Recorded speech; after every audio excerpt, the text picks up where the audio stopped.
Hello and welcome to the Modern Homesteading Podcast. This is Rachel again by herself doing a solo podcast. I'm sitting here sipping tea in my chilly house. We've had some of our first cold days up here in the North Country. I have some chamomile and lavender tea, which is super yummy. And the fun part is it's chamomile and lavender that I grew in my garden. One of the things that I've wanted to do for a long time is grow my own tea. I wish that I could grow tea, actual like black tea, but there's quite a process there. And I did buy a little tree bush and I killed it. So there is that. We do have someone growing tea up here at the 45th parallel. Actually, between the 45th and 44th parallel. If I remember the name of it, I will mention it. But there is a lady that does it here in a hoop house, and it's pretty amazing tea. She actually was a nurse and started growing medicinal teas and combining it with black teas to improve her health. She had some diagnosis. I can't remember. It was an autoimmune type thing. But anyways, here I am sipping some tea, and I am about to bring you an episode on fat. Crazy, huh? I'm sure you're surprised. If you're a listener, you know that I love my fats.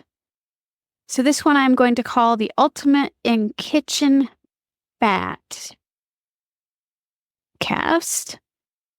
It is a From My Kitchen, from Rachel's Kitchen podcast. So I hope that you enjoy this. I hope that it helps people feel a little more comfortable about processing some of their own animal fats. You can do this whether you have animals or whether you get animals from a farmer. I'm also going to talk a little bit about some other fats as we go along. I think fat is part of everybody's diet. Even if you're on a low-fat diet, you do consume some. And anyways, I'm going to get into it. So I have been a fat connoisseur for decades, long before the new trend that we see today. I can't remember exactly when I started, but it was early 2000s that I was introduced into animal fats and healthy fats. I gave up buying most body products and most oils. We'll talk about what I do purchase later. Buying soap, etc. quite a while ago. Like again, it's been at least 20 years. We started doing a lot of that ourselves. I think what turned me onto it was a book called GAPS, or a healing protocol called GAPS. And the practitioner is Dr. Natasha Campbell McBride. She's got a doctorate in a few things, all of them medical. And she introduced this detoxification / healing protocol. And we did that. We've done it a few times. Some people have heard of it. Some people have not. And it really helped us. But she also introduced me into properly prepared foods and fats and fermenting, which then introduced me to the Weston A. Price Foundation and the Price Pottinger Foundation. Both of those are kind of geared off of the Weston A. Price, his works that he's done. Whether or not you buy into it, we do know that many tribes around the world and many old cultures around the world ferment, soak grains, and properly prepare food. They prepare it very differently than how we prepare things now. It's kind of a slow food type of thing. So anyways, those foundations do put out some great information. I'm not saying I agree with everything, but one of the things I also agree with is single ingredient foods. Whether you are a vegetarian, vegan, vegan, carnivore, omnivore, any of those things, we all know that the simpler your food is, the better it probably is for you. So anyways, the premise of all of that was just learning to prepare single ingredient foods to make them more traditional and easily digestible. So My last podcast that I did solo was about grains, soaking them, sprouting them, fermenting them, and grinding them. So I thought, well, why not do one about fat since it's a pretty big part of my life. I wouldn't say that I'm on a high fat diet, but I'm certainly not low fat. I use it when I want to. I don't avoid it. I do avoid certain fats, and we'll get into that. One of the reasons I decided to kind of do a little bit of the kitchen series is I do think that we can start a revolution from our kitchens. We all want to see the food system change, the industrial agricultural system. We want to see them care a little bit about the chemicals and how our food is processed. But it is a little bit of work, and it does take a little bit of skin in the game on our part. And I could do a podcast on trying to change the industrial agricultural system, but I don't think that it will probably work. I think a lot of these issues have to start. I think that we can revolutionize things just in our own kitchens and by opting out. So I think one of the most important things is eating clean, organic food. I know that organic food is hard to find. We have food deserts that exist in cities and in rural areas. I've traveled enough, not a lot, but I've traveled enough to know that they do exist. And I can't fix these problems, but we can vote with our money. And by purchasing unadulterated products or not buying products we know are bad or unhealthy. So one of my goals, and I believe it's a ministry in life, has been to help folks learn about these things and how to do them affordably. It is not how I was raised. It is something that I learned later. Kudos to my mom and dad who did what they could, but they didn't know. And they did what they could to feed us. But now I know a little bit better. So anyway, getting into some of the things about fat, we first have to talk about a couple of things before I go on to my list of fats and my preferences for them. One of them is smoke point. So smoke point is the point in which fats smoke when you're cooking with them.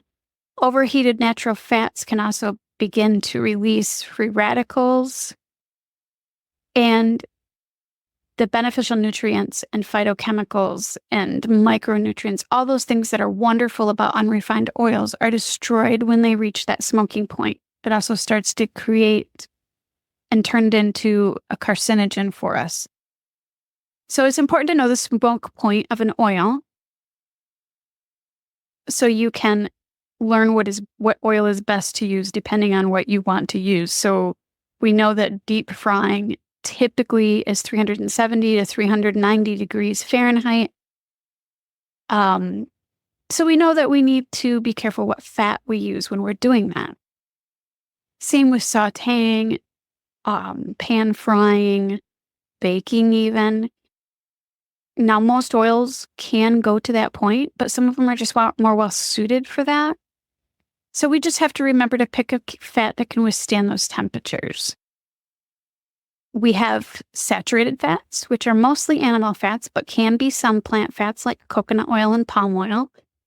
They are usually solid at room temperature, but not always. Again, Google is your friend here. Unsaturated fats, they're things that are high in poly and monosaturated fats. This has to do with the bonds and the fatty acid chain. Again, Google is your friend. Most plants can include some, and it can include some animal fats, are unsaturated. But believe it or not, chicken skin and beef can be unsaturated. How do you know?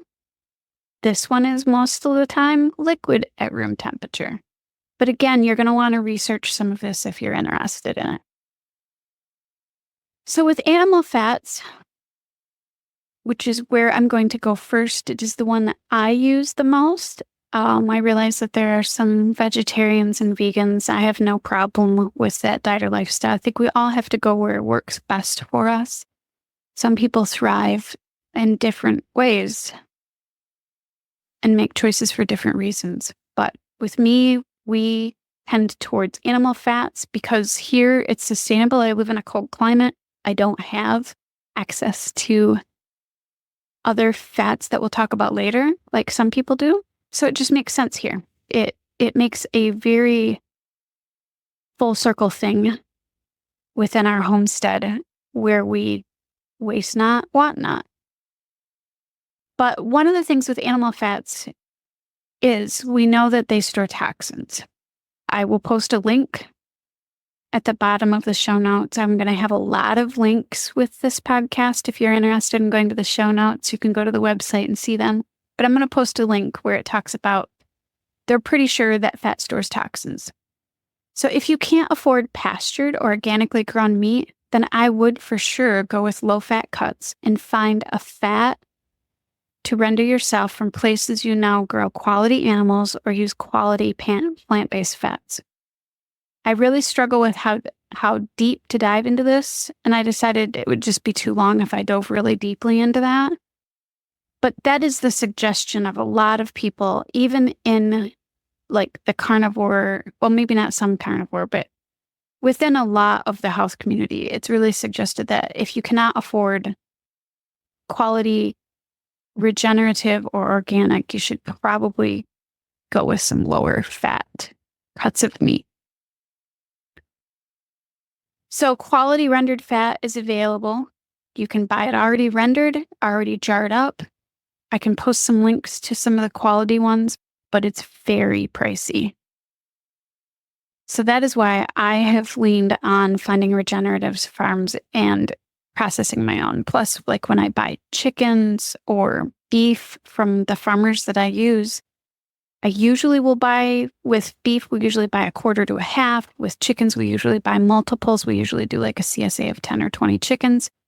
You spend all of that money to buy quality meat. You might as well use all of the parts. And with that comes the fat, the skin, the bones, the offal, whatever you want to call it. So we try to use it all. So the show notes are going to have lots of YouTube links to some articles, products that may interest you. So let's get into animal fats. Butter. Oh, I love butter. So butter can come from cows, yaks, sheep, buffalo, goats, and so on. Basically, mammals. Butter is pastured. Butter can be pastured. It is the best kind to find, which is pastured and grass-fed, which is best. My second choice would be organic. Pastured, the reason behind pastured is because you end up with, and grass-fed is because you end up with more nutrition in that butter when they're pastured and when they're eating more grass. You end up with the really good stuff. So if you can find quality cream, you can make butter. It's great for baking potatoes, toast, eating, frying. Yes, I said eating. Some people just eat a little pat of butter here and there. I've been known to do that. I've actually put it in my coffee.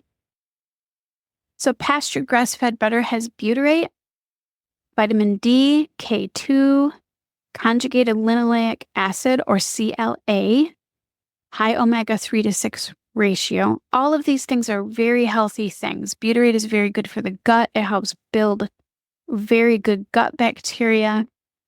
Conjugated linoleic acid. It's a very long word, which is from here on out, I'll just call it CLA. It's a fatty acid found in basically almost all animal products, or not animal products, but that's mostly where you find it. But it's one of those things that is just, it's really good for you. You're going to have to do some deep dives into some of this stuff on your own. I will post a link again in the podcast notes so that you can look into it. But for example, 1 tablespoon of butter contains 100 milligrams of this. But grass-fed has 5 times more. And the smoke point of butter is 302 degrees Fahrenheit. So if you're frying something, I don't know how you would measure that. But, everybody, like, I have a gas stove. I have multiple options on my gas stove as to how hot the cooking is. But it's one of those things, if it starts to smoke, you're losing some of those nutrients. You're starting to get into some free radicals and stuff, which you want to avoid. So how does butter store? So storage for butter says, Google says 2 days. Well, I don't know. I've stored it longer than that, I think. But then again, we go through a lot of butter, so maybe I don't. But it says room temperature is 2 days, in your fridge 2 months, and in your freezer 12 months. I would venture to say it's probably longer than that. I'm pretty sure we've stored it longer than that. But that's what the recommendation is. So the next fat I'm going to talk about is ghee, which is butter, basically. It's clarified butter. It comes from the same animals that you would get butter from. But with clarified butter, the solids are removed by heating it, skimming it, and then straining it. So I'm going to place a video again in the links on how to do this. But clarified butter has all the nutrition that regular butter does, but it's supercharged. It's like compacted into it. So you get way more of everything that you would get in butter, plus a few extra things. So one of the benefits of clarified butter is you're removing the casein and the lactose, which many people cannot tolerate. Grass-fed is considered, of course, the best of all of this. It's very expensive, but it is considered a nutritional powerhouse. It's great for frying. It's great for people with allergies. The amount of CLA is approximately 148 milligrams per tablespoon. So it's got a lot more in it. Now get this. The smoke point of ghee is 485 degrees. So we're talking a considerable difference in the amount of heat that it can have on it before you start to lose nutritional quality and start free radicals. So storage for ghee. You can store this at room temperature for 3 months, believe it or not, because there's no dairy in it anymore. You've removed that. You can store it in your fridge for 12 months, and you can put it in your freezer for 2 years. So this is a great product to make on your own. Again, you can buy it. It's quite expensive and costly. But maybe you want to buy a jar first before you decide to try making a bunch of it. That's totally up to you. There's companies that make quality ghee. Now I'm going to move on to more of the animal fats. Now, some people that are vegetarian are fine with consuming the dairy. This, of course, we're moving on to straight animal fats that are an animal product that are definitely not vegetarian or vegan. This is more for your omnivore, carnivore, ketovore, whatever. Your meat eater. We have lard, which lard is from pigs. And from my research, I couldn't quite tell. Maybe bear grease is considered lard, though they say bear grease has more nutritional benefits to it, probably because of what they eat, I'm going to assume. But because they both are very soft fat, they're very close to each other. So going back to pig-based lard, with lard, there are 2 kinds of lard. Some of it's from the outside of the skin with pigs. And then there's the leaf lard, which is the prized fat that is near the kidneys. The reason it is prized is because it's neutral in flavor and the texture is a little bit different. It's definitely a very different texture than the fat that you're going to find on the outside. When you clarify it, you're going to get a very white, pure fat. When you use the outside, you're going to not get as white of a pure fat. It's not going to be as white. It's not going to be as hard. So anyways, how you process this is you grind it, which is preferred, and then you can put it in like a crock pot and you can melt it slowly. Then you would skim it and filter it. I use coffee filters. You can use cheesecloth,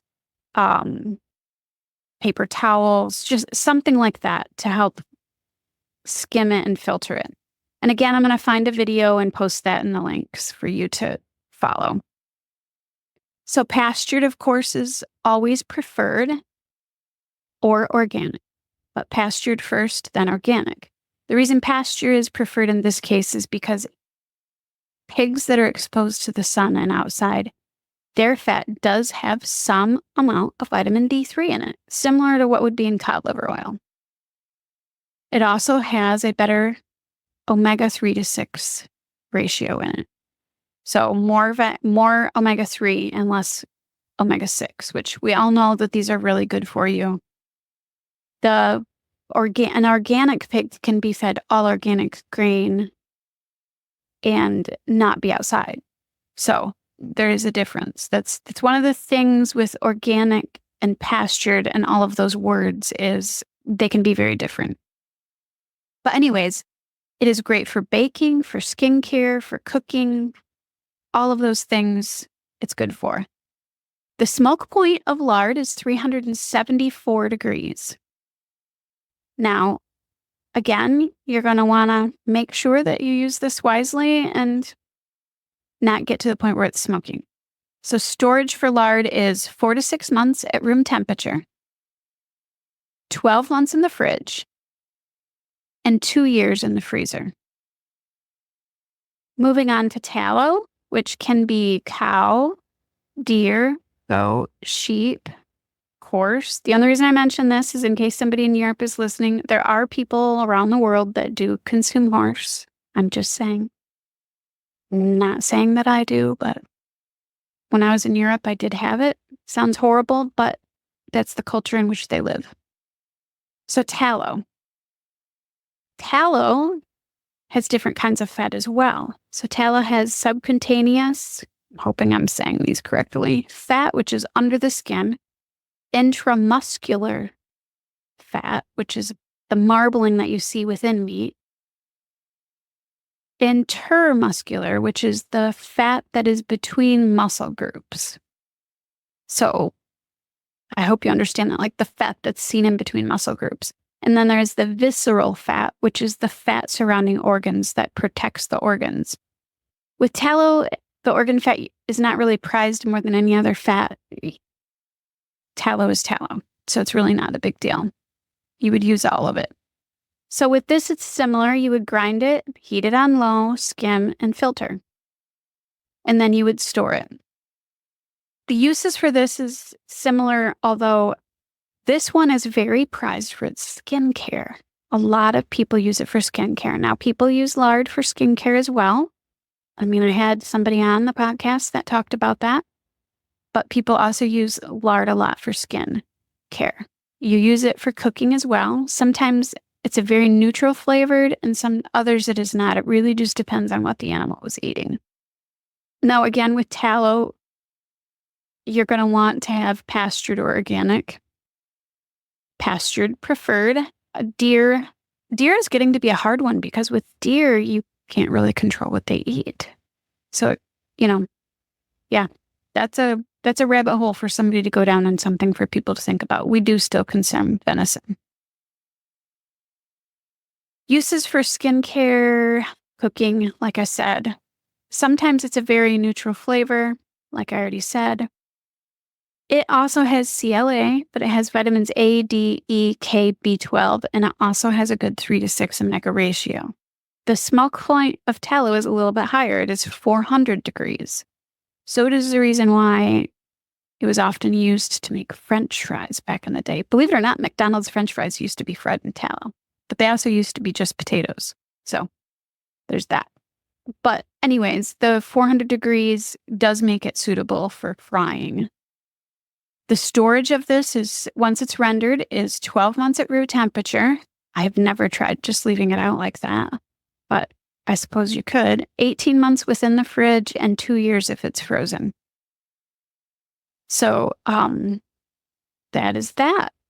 Moving on to birds. So a lot of people don't realize, I didn't realize actually probably till about 5 or 6 years ago that I could use bird fat. So it's called schmaltz. It is amazing. Now, a lot of people know that you can use duck fat because not everybody, but a lot of people know what confit is. But it's all goes under that schmaltz, which is duck. It's the most common culinary bird fat used. And then there's goose and chicken fat. Now, duck is prized by many chefs and called liquid gold. specifically the duck fat. So it's commonly used for confit, but actually any of these fats can be used for confit. I have used many different things. Confit is basically cooking something very slow and low for a long time. So how I render it, and again, we can put some I will put some links in here, is I will cook the bird fully and the fat typically is at the bottom of the pan, and you can cut up the bird and remove the skin and the fat and render it that way. But you basically do the same thing. You heat it, skim it, strain it, and then you store it. So it's really that simple. So it's used for confit, for cooking, baking, dressings, frying. So people use this fat like you would any other fat that's pretty thin. So unless it's in the refrigerator, this fat is pretty oily and pretty thin. So you can use it for things that you probably wouldn't use lard or tallow for. The smoke point of this is 375 degrees. So remember that when you're using it to cook with. The storage for it is a lot less, which is why it is one of those fats that probably is more prized. Anytime something is harder to store or harder to find, or there isn't a lot of it, because you don't get a lot off of each bird, it's usually more prized. So the storage is in the fridge, it stores for about a week, and in the freezer, it stores for about 6 months. So those are the animal fats that I typically use and save from cooking, or I search out and find farmers that can provide me. Sometimes it's amazing. People will get a whole pig or a quarter of a pig or half a pig, same with a cow, and they don't want the fat. So I can either buy it from them or they will just give it to me. So you might be able to find some that way. Although it is getting harder because people are realizing the benefits of it. So let's move on to some plant-based fats. Plant-based fats are some of the fats, obviously they're from plants. The ones that I tend to use, actually the only ones I use, are actually from fruits, which you'll see. But there are many reasons to use plant-based fats. Just like animals' fats, it's important to choose a quality product. Unrefined and cold pressed are the best because they avoid the chemicals and heat. So a lot of your oils, what makes them so bad for you is they're processed with chemicals. And then they're bleached and all kinds of things that they do to them. So it's not so much that plant fats are bad for you, it's what they do to extract it. So if you can find an unrefined, preferably cold-pressed fat, that is going to be something that's way better for you. So finding these is getting harder and harder because we've all heard about, well, how do I know if I'm getting good olive oil? How do I know that it's quality? How do I know it's not fake? Unfortunately, it's getting harder and harder to tell. I will try to find something that I think is good information and post it in the links. I did some searching this morning and just kind of ran out of stamina. I was trying to find something that was informative, but not full of woo-woo, but also not 25 pages long. So anyways, if I find that, I'm going to post that there. There's a lot of things to be careful with, though. But one of my favorite oils, which I think is probably a lot of people's favorite oils, is olive oil. Now, olive oil cold pressed is considered the best due to flavor and nutrition, and obviously lack of processing and chemicals and heat. But it is heated just a little bit. So it's heated to 81.9 degrees if it's true cold pressed. It is then ground to a paste and pressed. It's considered the healthiest of all the olive oils, and this is how they've made things for thousands of years. I mean, you go to Italy, this is how they've made it forever and ever and ever. But there's other people that can grow these living further south. I cannot grow the olive tree here. There are some olives, I think, in California because I have some California olive oil. But if you live in a region that produces olives, I think this would be a fantastic thing to do. How wonderful would it be to have that fresh? It'd just be amazing. But I don't live there, so I tend to purchase these and use them sparingly because quality olive oil is very pricey. But it's worth it because the taste is definitely way different than what you're going to get if you have had cheap olive oil. You know the difference. So the benefits are olive oil is great for your heart. It's anti-inflammatory. It's full of antioxidants. It's high in vitamin E and K. It's just one of those quality fat types. I tend to use it cold. I tend to never cook with it. You can though, because it does have a smoke point of 350 degrees. I use it in dressings on salads. You can use it. You can make herbal infusions with it and then use that on your dressings. You can saute with it and cook with it. But I never typically heat it. If you heat it, it does tend to degrade the nutrition in it. The smoke point, again, is 350 degrees. So storage of why the differences between plant oils and animal-based oils is they don't store as long, and the storing of them is a little bit more complicated. So storage, the ideal temperature to store quality olive oil is between 57 and 68 degrees Fahrenheit in a tinted or dark glass or a non-reactive metal container. Once it's opened and is stored at these temperatures, it can store for 12 to 24 months. But opened, it is only able to be stored for 3 to 6 months, and it degrades after that. So there is your olive oil. I will try to find some quality ones. Unfortunately, the quality ones are quite pricey. There have been, I just saw a new article where somebody went through the process of testing a bunch of them, and they posted a bunch of places where you could purchase it, including places like Costco and stuff like that had some quality olive oils. So moving on to coconut oil. Coconut oil, again, cold pressed, is again where you get the most benefits of it and the flavor. It's definitely going to have flavor to it. So if your coconut oil doesn't have flavor to it, it's probably not cold pressed. But so again, if you live in a place where coconuts grow, this would be a great fun thing to do. You probably have lots of them. And it's also been done for thousands of years. You typically just cut up the coconut meat, blend, and strain. Now, it's a little more complicated than that, but that's the simplicity of it. That's the simple explanation of it over a podcast. You can go online and find videos. I'm going to find one and post it for you. So the benefits of coconut oil are many. So it's weight management, energy, diabetes, brain health, antimicrobial. This also is very high in vitamin E and quality oils, which the oils that are in coconut oil can actually raise your good cholesterol numbers, but it is a saturated fat. So what do people use coconut oil for? They use it for baking, cooking, sauteing, but people also use it for skin, hair, and oral health. They use it to do something called oil pulling, which you'll have to look into that one. That's kind of a deep dive too, but because of its antimicrobial benefits, that's why people use it for that. The smoke point on cold pressed coconut oil is 350 degrees.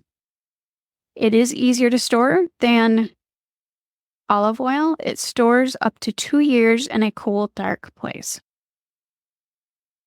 Moving on to avocado oil. This is actually one of my favorite oils. We probably use this the most out of these 3 oils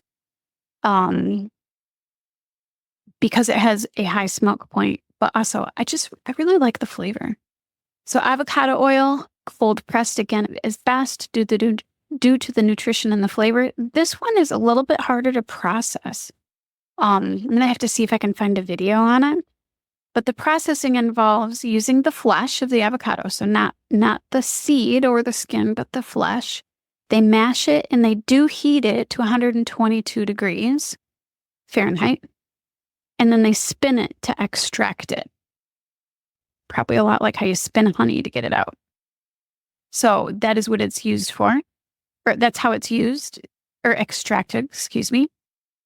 The benefits of this is it does have vitamins E and C, which provide antioxidants.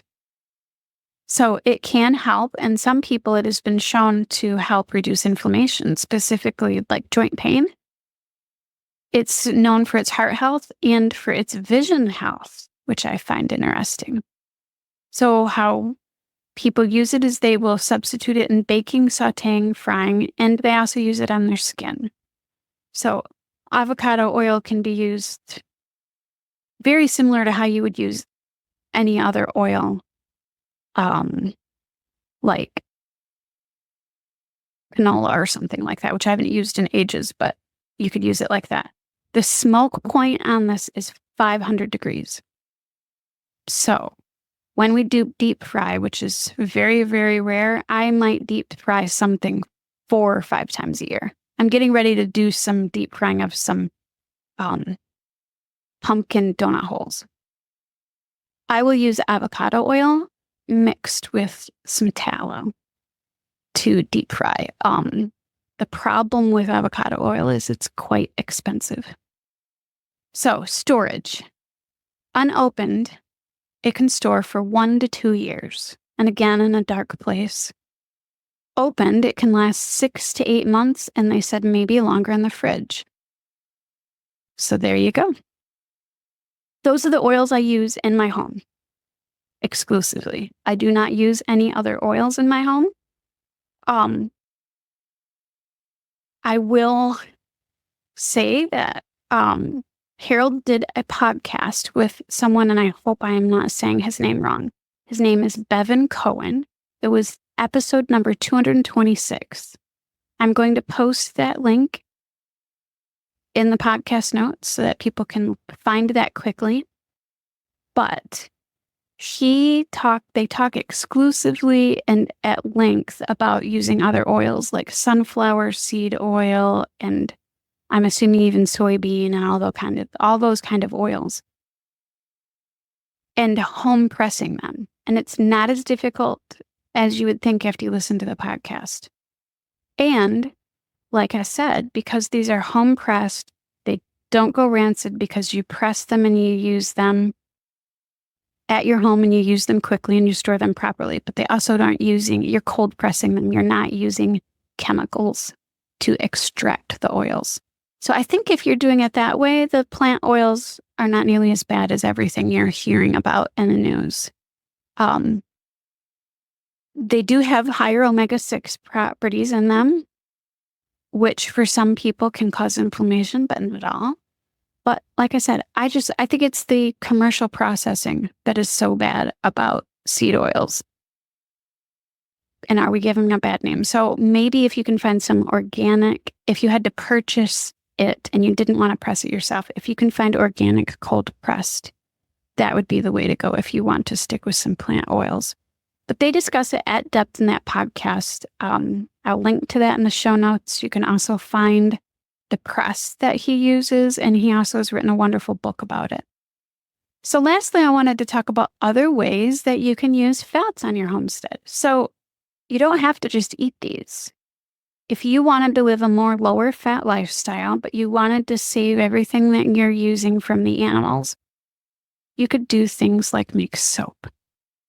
Now, Mother Earth News, decade ago, maybe even longer, it's an old article, posted a simple homestead soap recipe. I will see if I can find it. It sometimes can be really hard to find because it's in their very old archives. I think this might be from the 90s, which isn't really that old, but it's starting to make me feel like it was a really long time ago the older I get. But anyways, you can make soap from fat. Traditionally, that's how it's done.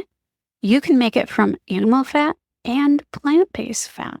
So Castile, if I'm saying that properly, is typically from plant-based fats.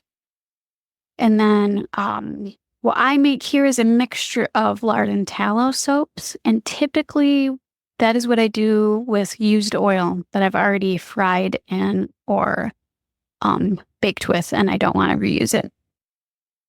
So I will save that and do that. You can also make candles. You can mix it together with beeswax or other things and you can make candles. The big thing you're seeing more and more of now is people using it in skincare. So we're talking about tallow balms and lotions and butters and makeup remover and chapstick. People are using it a lot that way. They're finding there's a lot of benefits to it. You can, like I said, you can use any of these oils. I obviously am preferential to some of the animal-based ones, but you can use any of these to make these. People use it to remove makeup. I think I said that. People use it to wax fabrics and wood. I know that sounds crazy because it can go rancid, but I have used it on wood cutting blocks and stuff like that, and it has worked. One of the oils that is typically used for that is flax oil. Flax oil is actually really commonly used to oil woods, like your cutting blocks and stuff like that. Seasoning cast iron, you can use it for that. That is another one. They did a lot of research. I cannot remember where I found the article, but flax was one of the ones that they said gives one of the hardest coatings on cast iron. People use that to tan hides. It's a very old school method, but they do. You can also use it on pet and livestock skincare because, if they lick it off, you don't have to worry about that. People use it to wax their beards or their mustaches or use it as like a hair pomade. People use fats for oil pulling for their teeth. Most of the time, the fat I've seen used for that is coconut oil. People use it for eye care and dry eye and skin. So one of our kids had problems with something. I'm probably going to slaughter the name, but I believe it's called Bless. I can't remember. It's just some bacteria that gets around the eyelid and creates a lot of flakes and stuff around the eyelid. We ended up using coconut oil or tallow to help that. And it doesn't sting your eyes when you get it in it, which is very nice. So anyways, there's so many things that you can do with fat around the homestead. If you guys have other things that you use it for, I would love to know. I think it's a great way to create a full circle closed loop system on your homestead.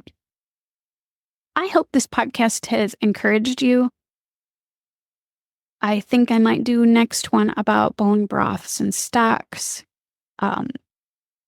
Yeah, I think that would be a fun one to cover. It might not be very long, but that's okay. They don't always need to be long. So anyways, I think that is all I have to say today. I hope you found it helpful. And I hope this helps you grow where you're planted.